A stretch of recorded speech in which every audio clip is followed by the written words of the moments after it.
Bayraktar Akıncı'yla geleceğin havacılığına yön verecek değerli yol arkadaşlarım. Bugün Azerbaycan ve Kırgızistan'dan gelen kardeşlerimizle birlikte mezuniyet töreninde beraber olduğumdan dolayı çok mutluyum. Aynı zamanda çok da gururluyum. Bişkek'ten Şuşa'ya, oradan Çorlu'ya neredeyse tüm Türk alemi burada. Bayraktar Akıncıları kullanacak kıymetli dostlarım.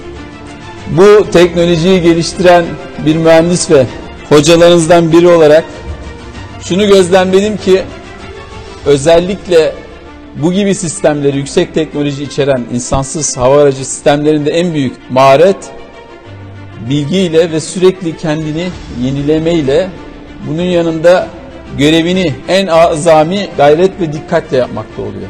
Nasıl ki askerlik mesleğinin bir kısmında fiziki melekeler önemliyse, burada da zihni melekeler, bunun yanında elbette inanç, azim ve sonu gelmeyen bir merakla bu işte başarılı olunuyor.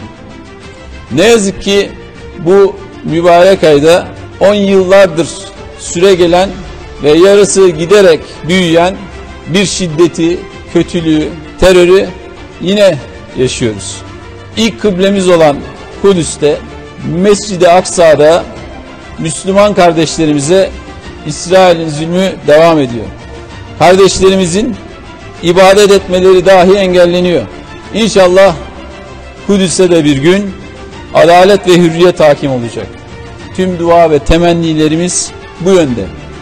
İnşallah Türk milleti olarak Türkiye yüzyılında Kızıl Elma'ya hep birlikte yürüyeceğiz.